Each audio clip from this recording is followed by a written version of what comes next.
What's up, everybody? This episode is brought to you by Atlas, and I'm so excited because Atlas is sponsoring us officially. No, Will, it's not Atlas. It's all under TravelNet.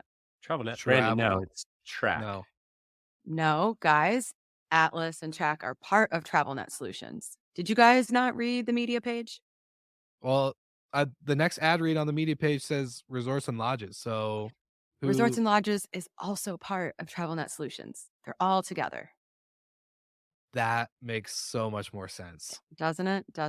And they're the ones that are now sponsoring Good Morning Hospitality. Well, welcome, TravelNet. Yes, thank you for sponsoring us. And I promise we do have our together. Welcome to Good Morning Hospitality, your one-stop shop for the latest news, noteworthy trends, and thought-provoking discussions across the industry. From hotels and short-term rentals to all things travel and hospitality, you'll find each episode equips you with the information that you need to start your week. Join us on Good Morning Hospitality every Monday, wherever you get your podcasts.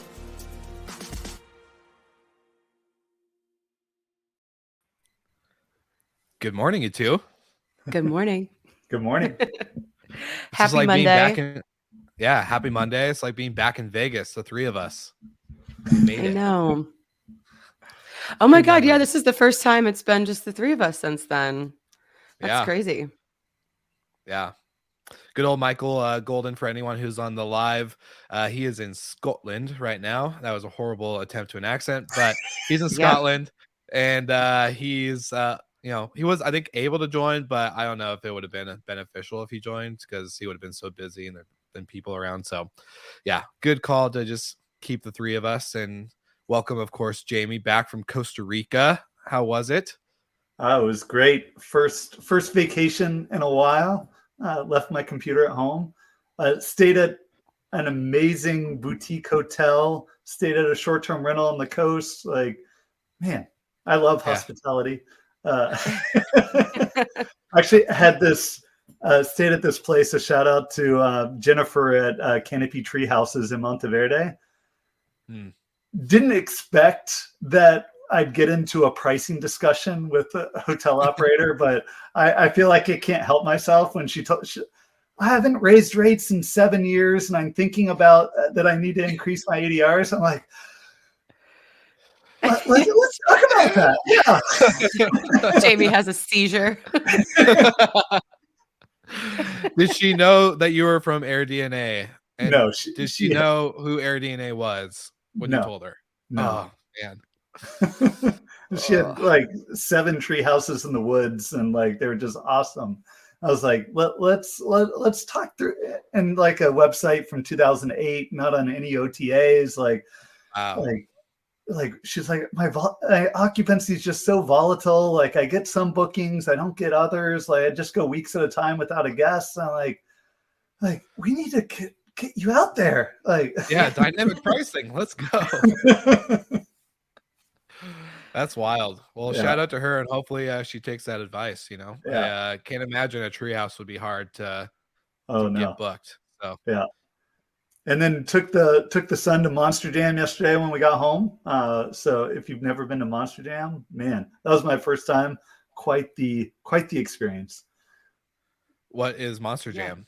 It's those monster trucks crushing cars and doing races. It's monster trucks. It's monster trucks. Typical boy activity. I can't imagine any young guy just being like, "Oh, this sucks." No, that sounds like fun. I want to go right now. Let's just end the podcast. I'll meet you guys there. And it is every 5-year-old's dream. Yes, is monster trucks. Yeah, I love it. I love it. Well, Brandy, how was your weekend? Did you have a good time? Obviously, you didn't go to Costa Rica, but no, I was not in Costa Rica. I'm in Boston currently. I went to college up here, so visiting some college friends. We had pretty good weather most of the time. It was really fun. So it's a nice. I can't say it was a relaxing trip, but it was very fun. Can't say it was relaxing. Yeah, it's true. No, let's I like Jamie. I can only imagine how great it felt to not bring your laptop on a trip for the first time in a long time. It's like, oh man, just thinking about it, I'm like, I know. I love it. Travel's great. Well, Yeah, travel's good. Did you have no issues, either of you, for flights, lodging, anything like that? Everything seems to go smooth. Yeah. I had a Cool. little bit of trouble with my rent-a-car and needed to change some wheels, fix some flat tires, but I feel like that's pretty typical for Costa Rica and the roads out there. So no big deal. That makes sense. Good for you though for doing. I would have like called them like, you come change this right now. I'm not doing it. I love it. Well, we have some news and stories to cover this week. It was a pretty busy week, I would say. Not a lot on the side of funding and acquisitions, but more in the sense of some, I would say, interesting stories and some that we're going to jump into a little bit. But I'm kind of curious on where do you guys want to begin? We have our media sheet in front of us. I know we have one topic to save for the end, but I'm kind of interested in maybe jumping in on like a soft story and then working our way up to kind of like the crazy stuff. Yeah, ease our way into Monday morning. Yeah. Well, first one I would say Airbnb. They add Starwood Capital to their landlord program apparently. So going into the urban, quote unquote Airbnb friendly apartments. Any thoughts? Because I know Jamie, we kind of discussed a little bit too on commercial real estate and how that's becoming a big topic of this big, I guess, what do you call it? Collapse, failure? What do you want to call it? Yeah. And Starwood Capital is one of the largest owners of apartment real estate in general. So the fact that Airbnb is getting them on board onto their landlord program is a big deal for them. I know they've been exploring putting more and more of their apartments into the short-term rental and ecosystem. So, and finding operators and bring them on themselves, like it's great to see big institutional capital really embracing our sector, and is only going to mean good things in the future, I would think. Brandy, you agree? I do and I don't, because I think I do agree that it's great that more institutional partners are getting involved. Every kind of partnership like this adds a little bit more legitimacy to the space. I think from an operation side, I just cannot imagine how these are going to work in the way that they have them set up currently. There are a couple buildings in Miami that currently have an agreement like this, and I just think that if there's hundreds, maybe thousands of people in the bigger buildings that can rent out their unit for whatever amount of time, and they're doing it themselves, it's going to create, I think, a lot of problems. But I'll be curious to see. I think that the most logical thing would be like, okay, this building has a short-term rental program, and if you want to go away for the week and you want to put your apartment in, you can, put your unit into the program, and like the building manages it. But yeah, we'll see. It's not my job to figure out the operations, so I'm curious. What I hear though is that you're not excited about maybe more competition in the Miami market. Yeah, that's also part of it. But I mean, I love the idea of people being able to subsidize their rent, and I'm all for that. I just think that there's this negative connotation associated with our entire industry because of like people renting quote Airbnbs. And I just don't think that adding all of these unprofessional operators to the mix is going to help that. Well, we all saw what happened with Nido, and that was a complete dumpster fire of an attempt at this, where every lease was operated by the lease signer. So it wasn't operated by the building, but the building did get a big portion of the revenue generated from each unit. Now, I would think the opposite approach, which is a good approach, I think, Brandy, you're talking about, from what I've looked into, and to be honest, I'm actually even thinking about doing when my lease expires here at my building currently, is going into like a central property that is like operated by the building, like you said, because of the amount of times I travel per month, I'm like home for maybe 3 to 4 weeks at a time. If I am, if not, then it's like I'm gone for 2. Why not put into a rental program where I can, lower my cost of living, which sounds fantastic, but who knows on the operational side. So yeah, Nido was the example of like a really bad attempt, I think, in my opinion. Yeah. Yeah. And I met a couple of the like I guess, hosts inside the building when I was visiting in Nashville, and man, it was horrible to see, like, they were there all day long and they're just like doing all the laundry and they're trying to figure all this stuff out, and they had no support from any professional side. They just like had to figure it out, and it was a nightmare to watch. But at the end of the day, it is what it is. Another one, AirDNA. So AirDNA is saying the U.S. demand is stronger than ever for short-term rentals. So I would love to know, Jamie, let's maybe dive into some of this before we get into the crazy stories that we have some lined up for the rest of the day. Yeah, and maybe I'll weave this into our fact of the week too. Knock out two birds with one stone. Let's do it. Perfect. So while I was on vacation, our team released the March figures, which I've gone and checked it. They did a good job with that while I was out. Always great when the numbers can go out and you don't have to be there to supervise it, check it. So March overall for the industry was another decent month. Demand up 16% year over year. So 16% more nights being stayed in March this year than last year. Supply, though, it was another month where supply growth outpaced demand growth. So supply was up 20% year over year.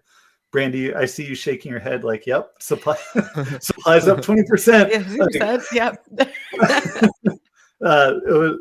And so occupancies are still down across the country. On average, down 2%. A lot of markets seeing and well north of that, some 10, 15% down in terms of occupancy year over year. And that's really hurting pricing power in many markets. On average, revenue per available listing was flat. So that's half the listings around the country seeing declines, half seeing increases. So really depends on your market. Sort of pick your own adventure in terms of whether you're seeing good growth or you're seeing pretty big declines. So there's no sort of one size fits all in terms of industry trends right now. Really sort of divergent trends out there. But as we look out, and sort of for me, seeing demand still up 16%, even when there's sort of people talking about an impending recession, and we're seeing banks collapse. We're seeing a lot of negative news. Sentiment's actually still pretty weak around there. But as we look out for the summer, or at least through Q2, demand still up 10% higher than last summer. And last summer was a great summer for travel. Booked revenues up 15% compared to the same time last year. And people are still booking. So March 2023, we saw more nights booked for future travel than any month in the entire history in the U.S. So 21 million nights booked. That was March is typically the strongest month for booking activity. And so it was the strongest month ever. We're up 11%. And then, so that was our fact of the week. And just to sort of quantify that with some other trends out there. So I listened to all the airlines do their earnings calls, and they did them over the past couple weeks. So both Delta and United posted their expectations for Q2, which Q2 is like the big quarter for travel. Delta expects their revenues to be up 15 to 17%, international travel up 20% year over year. United expects 15% up for revenues on Q2 as well. International travel up 30%. So, and typically in terms of the big booking lead times, like airlines see things further out in advance than lodging does. People typically book their flights first and then their lodging second.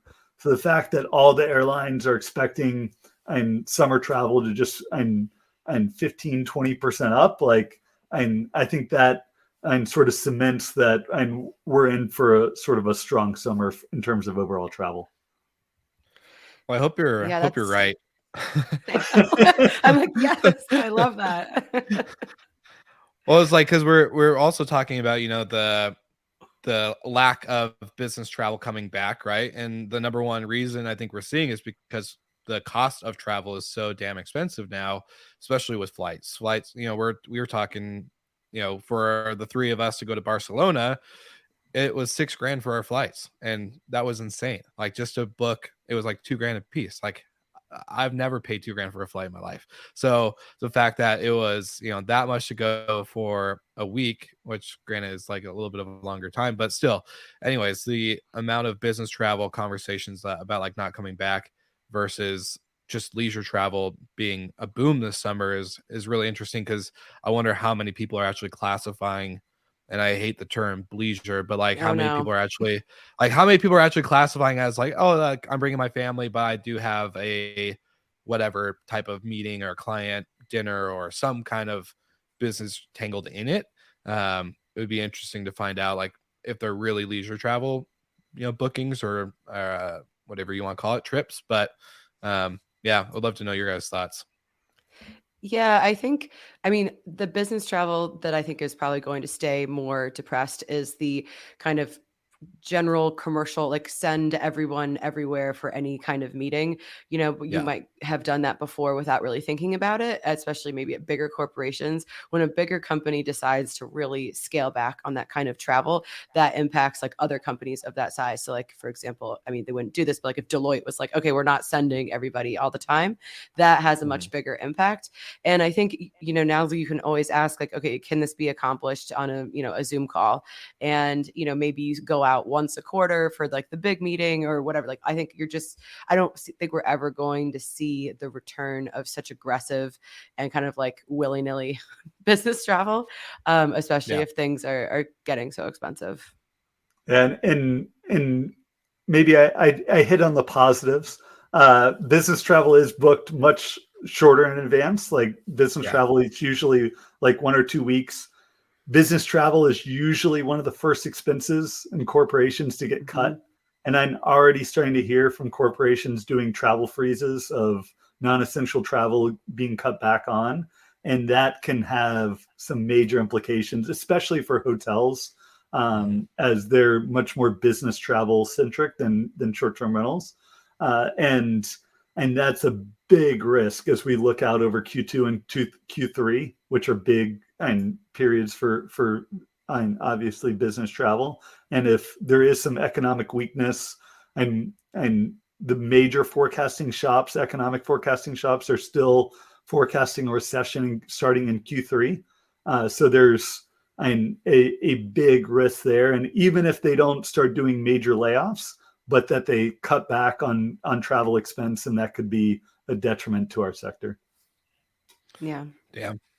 Q3, watch out. Maybe we maybe I cancel a couple of trips I have on the books. Let's go. You know what I'm saying? Or conversely, it's the best time to book because things will be cheap. So you never know.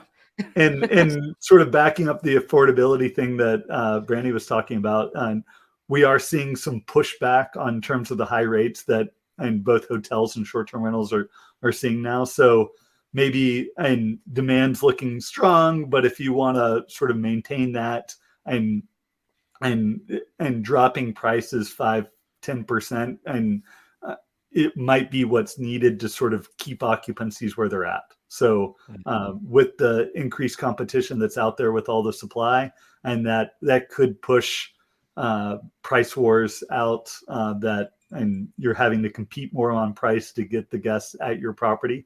And we're, I think, going to see more and more weakness in terms of ADRs throughout this year. So they're so much higher than they were pre-COVID. We've seen a lot of pricing power for both hotels and short-term rentals, and there's a chance that there could be some pushback on that, and people either trading down. So I'm not going to go for luxury. I'm going to go for upscale, or pushing down even into the economy sectors of still want to do the trip, but I'm willing to stay at a less nice place to be able to accommodate that, and that could introduce some weakness there. Jamie, I want you to come on next time and tell me that ADRs are going to skyrocket, specifically in South Florida. Would you believe me if I said that? No, but you just little lies. Little lies. Well, we did talk about, like, going off the expectation of 2019 or what? Yeah, it was like the 2019 numbers or 2021 numbers. So, as long as we don't go super far backwards. That's yeah. I think we're okay. I think we'll be okay. Since we covered business travel into the US demand piece, this is one story that I am glad we didn't cover when the fake announcement of their acquisition came out. I don't think we did. Thank God, because we probably would have to like backtrack and like go delete some stuff. Just kidding. We would never do that. But basically, this company called Letting Cloud announced a couple weeks ago that they were acquired by Airbnb. And then all of a sudden, a few days later, I think we saw that Airbnb completely disregarded like that acquisition, and that they said that was not true. They have no idea who that company is, who that founder was.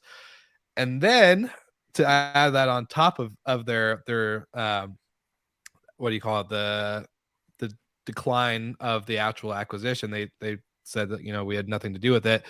The founder has also now been quoted or I guess detected of crowdfunding fraud on top of it and making fake company or fake employee profiles, adding it to LinkedIn, and pitching investors for almost $500,000 in fundraising. And so I don't have the story screenshot, but anyone listening or watching the live, we have all the stories and links in the show notes, so you can make sure that you find the story. But basically, that was a huge fraud case story of just like someone creating some BS, and yeah, the PR like picked it up so quick. And yeah, I would love your guys' maybe thoughts, because I know we kind of read some of this over the week. I just think it's crazy, like when people have the audacity to say things like this. Like, it's not like a small company is saying some other unknown company bought them. They're like, oh, one of the most well-known hospitality brands in the world acquired us. And it's like, what do you think the game plan, like, what do you think the end result is going to be? The Airbnb is just going to be like, sure, yeah, that must have slipped by. Like, I think that these people get so wrapped up in their own bubble of their own, this narrative that they create, that like there's only two ways out, and both ways are like destruction, but one of them is like like, okay, I'll rein myself in, and the other one is just like, let's go out with a bang and see what happens. I mean, it's pretty crazy. Yeah, it's insane that he got away with it in the sense of pulling off the PR piece that no one fact checked this, like, hey, at all. Like, hey, this company that no one's ever heard of has just now been acquired, and like, what? How do you get how do you get away with that? I was so glad we didn't cover this and be like, hey, look at this new acquisition happening in the space. It was like, oh, all of us, I think in our group chat, were like, who is this? Yeah. And yeah, it doesn't sound like anything we would. I don't know. Let's just. I think Michael Golden technically said, let's keep our eye on this one just in case it looks weird, like something around that, in the sense of like something was off, and he was right. So for all those who are listening, we showed the story. It's on the screen. It's a little screenshot there. But yeah, he also raised like $500,000 in crowdfunding, which was nuts to me. He created 4 or 3 fake profiles, their CMO, their CTO, and some other position, linked it to the company's, you know, LinkedIn profile, and basically pitched investors on this random company that pretty much doesn't exist. So pretty crazy. Be careful out there, kids. Make sure you check your sources. Do your due diligence. Yeah, seriously. Going into our final topic / story of the week. One I will let you two lead on first before I just completely trash on it. But you know, Hopper, actually, yeah, Brandy, you go ahead and share. Because I've taken the position of Switzerland. So basically, the story that came out is on Skift was that Hopper has a tipping scheme. You know, when you go through the checkout process, you can opt out of tipping. And so this is something that they have had, has been a part of their, booking journey for a while, but it's become a bit more of a story now. And, there were have the sides of, are we tipping for everything versus this is just a fee that they have. So that's kind of like setting the stage. I think it's just like kind of touches a hot nerve, especially in kind of like the US pop culture right now of having to over like a tip for everything. So being the moderator, I'm going to give this over to Jamie for the defense. So, and broadly, I see this as like the OTAs charging fees. Like every OTA charges fees. They have to charge fees to make money. My understanding is Hopper is still not profitable. They're still, but they're one of the OTAs that is actually doing innovation in the sector. And this came from one of the things that they launched on flight prediction to give potential bookers an idea of whether the prices were going to get higher or lower. It was something they charged for, and then stopped charging for it, or at least made it optional. And it's just another OTA fee. Maybe they should have maybe named it something different instead of a tip of like a optional fee or something like that. But so much of the stuff that they're doing of price lock, of price guarantees, of different insurances, and they're definitely innovating in the space, creating new ways to make money, and generally I'm okay with OTAs charging fees when they're innovating and creating new things and new ways for people to book and experience travel. So, all right, well, okay. Let's hear it. So, being an OTA, you don't need to be creative in doing fees or tipping, in my opinion. I think you just need to be an OTA. Put your service fee on there, just like Airbnb or Vrbo or whoever they are. Do the fee, make it straight up, because this fee for Hopper isn't an opt-in, it's an opt-out. So, quarter of the people that are tipping, do they actually know that they're adding a tip for Hopper? And Hopper's price lock guarantee is complete BS, in my opinion. I've done it and it did not work. They released my trip after like 24 hours with no notice, and like, oh, you didn't book your trip, so now the price is not locked. And it's like, what? Why did I just pay like $30 to have this guarantee of like a week's long locked price? So anyways, before I rant on there, I think they're trying to appeal towards like this young, like the very low end of the millennium totem pole to then like the Gen Z, the Zoomer generation, which is all about like cheap flights and cheap travel and just wanting experiences.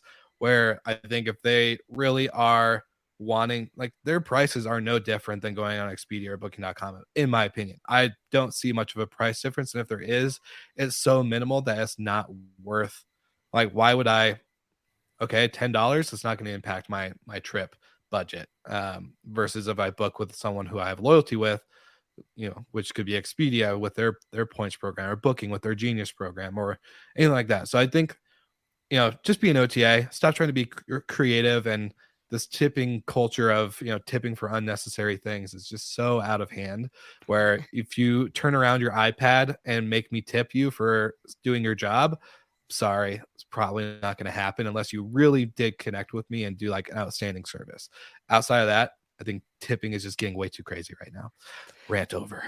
All right. Great. Lovely rant. And I, as Switzerland, I do like, I really think that in general, that this is just a poor kind of naming situation. And like they should have called it something else. I think tipping implies that you have, like, there really has been a service, like a kind of, a connection of some kind, like you said, and that you've gone above and beyond what the baseline of that job is and need an extra compensation for that. But if the amount that people are charging is like a couple dollars, just include that as your fee. And then if you're the OTA, like, especially let's say as an operator, if I'm getting charged for that fee, right, at some point, like, I would love it if it's a small fee, you know what I mean? If you just make it 100%. Just make it consistent and just make it constant. And it's I think that this probably caught them off guard because they've been doing it for a while. And, Skift just launches this and now we're talking about it. And, it's, I think it's definitely just kind of like maybe bad PR. And you don't need to reinvent the wheel when it comes to fees, because to Jamie's point, like they're a company that is relatively young, they're trying to make money. So just charge it. Like people can pay for the service that you're providing and you don't have to make it optional. Gen Z will still book with you if they think it's, if it fits with their values and what they're looking to book. So, I hope that they change the name. It's not great. So, Brandy, have you seen Hopper make any inroads in your market? So in Miami, I know that they were pushing hard there. Yeah, so we're on Hopper in Miami. We have it's not like a massive portion of our revenue. We have seen some increases. There's just from like an operation side, there's some things that are a little bit difficult with working within that platform, but I think that that's just kind of a new company kind of figuring out the logistics, and it's why they partly started in like only a couple of markets. So we'd love to keep sending that my way. I'd love it. If they want to start in New Orleans, happy to beta test there. And I think they have the programs, I think, with Capital One. And so having a good credit card partner is essential. So I think that, this is just an unfortunate blip. Change the name and just kind of focus your attention on improving the experience for your suppliers and for your customers. Like that's where all the attention should be.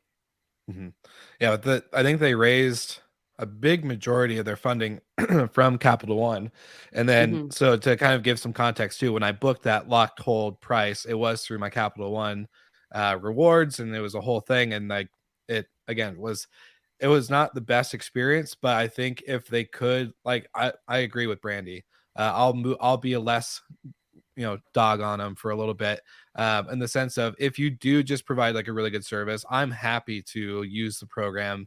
Just like you said, like if it's good and the quality of the experience and the trip is good and it's not like a chaotic mess when like the airline doesn't know who I am when I show up and like we don't have your ticket, or like I've had that experience in the hotel world where people would book through an OTA and due to the poor lack of technology on the back end, it wouldn't push through to property, and then now you're left with a unhappy guest who has potentially no room or no seat or whatever the scenario might be. So as long as it's a good experience, I'm sure, and Gen Z people or whatever are very happy to go the route of value oriented rather than price, and their disposable income may not be the craziest, but they're more willing to probably just blow the money anyways, whether it's actually cheaper on Hopper than it is on Expedia or Booking, so, or even Airbnb. So I think if you can just appeal to that, stop reinventing the wheel on fees and just run a business. run it like a normal site. That'd be great.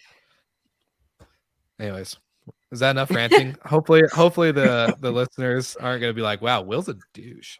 But we're not getting sponsored by Hopper anytime soon. Sorry, guys. I just ruined that one for us.